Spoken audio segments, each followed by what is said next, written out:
So I'm Zach. This is my first YouTube video on this channel, the Sincerely Zach channel. Today I'm going to be talking about just my thoughts about self improvement. I used to be big into self improvement. I used to watch guys like not too frequently, but I would tune in to like Hamza videos. This guy named Matt Spear, if anyone knows who I'm talking about. I listen to a lot of Chris Williamson podcasts, which I guess could fall under the umbrella of self improvement. Yeah, I'm just going to be talking about how my views sort of have changed on self improvement. But before I get into that, just a little disclaimer. This video is for entertainment and informational purposes only, and any opinions expressed in this video are solely my own and should not be interpreted as medical, financial, legal, or psychological advice. But with that out of the way, pretty much like I was really big into self improvement in high school, like maybe my sophomore and junior years of high school. So like 15, 16. But something, when I look back on those times, what I wish I thought I did was stopping to actually figure out why I was, going down that route and ingratiating myself into like self improvement, into the self improvement community, and doing the new building the new habits I was. And that's what I sort of want to talk about. In my opinion, like a good first step before you actually start like a self improvement type journey is like consider why it's appealing to you. And I don't mean like, of course, like at least for me it was like, going to the gym, and it's like, okay, why do I want to go to the gym? And things like getting bigger and stronger and looking better, but like really like try to like really get down to the core of like why those are your goals, you know what I mean?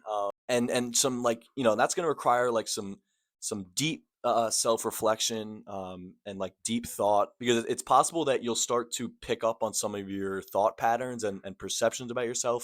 This is sort of what happened with me, where it was like, and this was over years and years. I built habits like the gym, and I still love the gym. I love exercise and fitness and all those things. Regardless, I was doing things like the gym, and I was trying to meditate and do all these things, and but at the end of the day, I sort of did all these things, and my external life improved, I guess, in a way. Like, I got bigger and I got stronger and I liked how I looked better and all these things.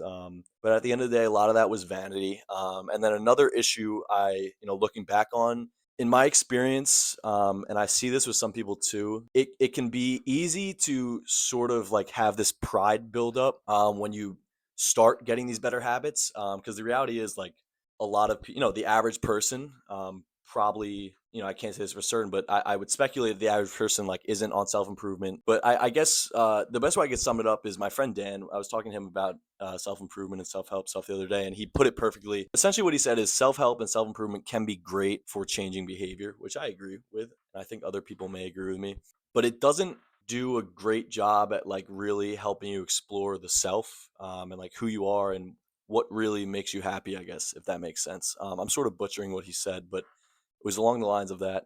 And that's, yeah, I guess that's where I sort of see self improvement, its biggest pitfall. You can imagine the self is sort of like a garden, right? There's a garden, and there's a bunch of these weeds in the garden, and the weeds are sort of deficiencies, at least what you perceive to be your deficiencies. And the way I see self improvement, it's sort of like just cuts the weeds, it trims the weeds. If you keep your habits going, you can trim those weeds every day, whatever, every few hours, and you can keep them low. And even make it so you don't see any of the weeds in the garden, but they're still there. Like the root is still there.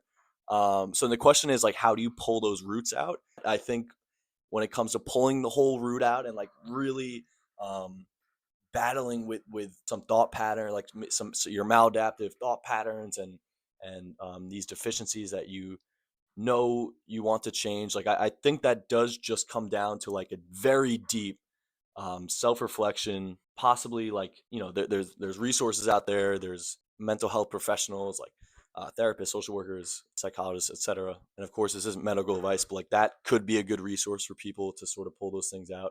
But I guess what I'm trying to say is the self-improvement, in my experience, and maybe I'm talking to some people watching, maybe you had a similar experience. The goal was to improve, and of course I definitely did improve, but I was the same person. Like I still had these issues, right, that I wanted to solve. More so like like internal things, just wanting to be happier and all these things. And yeah, like it's hard because self-improvement is great and you don't want to I don't want to deter people from that. But I just at least for me, I wish I was a little more cautious. Yeah, my experience, like the self improvement, almost led to like sort of like almost like a toxic, very toxic mindset. Like if I wasn't as productive as I wanted to be, or I wasn't as productive as what I deemed to be like a productive day, it was a lot of like self hatred and like beating myself up, and that's just a vicious cycle. It's not fun to be in, and for, at least in my experience, it doesn't lead to much positive. I think like self hatred overall is a horrible thing. It can, I think, in some circumstances push you, or I guess motivate you towards goals. But like, even though you're accomplishing those goals, you're still going to be like miserable if you have that voice in your head just beating you up all the time.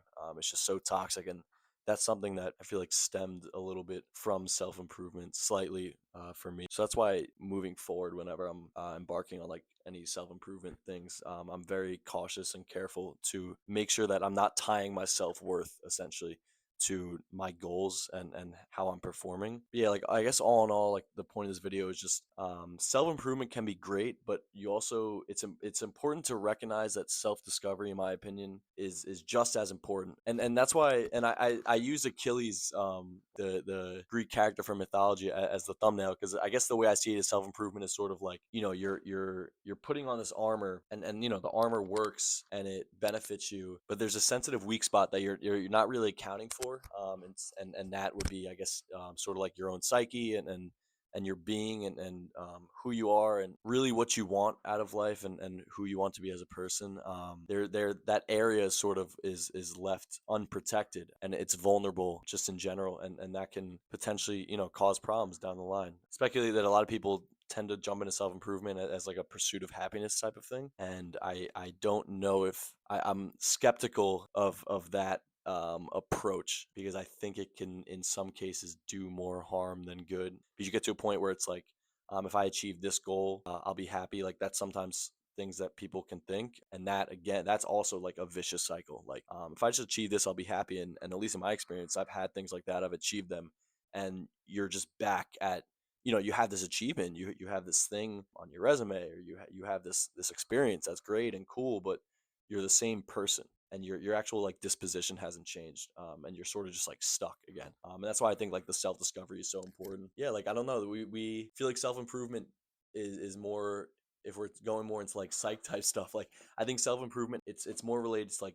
the conscious mind, and sort of like, I don't know how to word it. I guess what I'm trying to say is self improvement, at least in my experience, like it learning, from like past figures like in the psych field, like specifically like Sigmund Freud and Carl Jung. Like there's that big emphasis on the unconscious, and I think a big part of self discovery is trying to pull out those, all that, almost like just all the stuff in the unconscious, and really confronting it, and working through it and analyzing it, and just being aware. And I don't know if self improvement necessarily can allow people to do that all the time. I think there are parts of self improvement that can help with that. Like I think meditation is probably a good way to do that. But it seems to me that sometimes people undervalue the impact that their unconscious is having on them. Like things that are really deep seated in them, from past life events. Like, you can take someone who has super low self-worth, right, from maybe some adverse, like chronic adverse experiences, or maybe one traumatic experience, etc. But you take that person, they may have really low self-worth, they may find self-improvement and get better in these areas, but there's a chance that altered belief of themselves, I don't know if the self-improvement practices are really going to work on that, and that has the potential to cause a lot of pain, like regardless of what you achieve. Just looking back, I've reflected a lot on my sort of journey, from like my teenage years and now into my early 20s, just like growing up and becoming an adult and whatnot. I wish, not I wish, because it is what it is. I don't really have regrets. It's all a learning process, but it would have definitely been beneficial if I recognized the importance of self-discovery instead of maybe like self-improvement. Just like focusing really on trying to figure out who I am and what I want out of life and who I want to be. That's pretty much all I have. Those are all my thoughts. This is my first time doing a video like this, like pretty raw. Like there's gonna be cuts, obviously.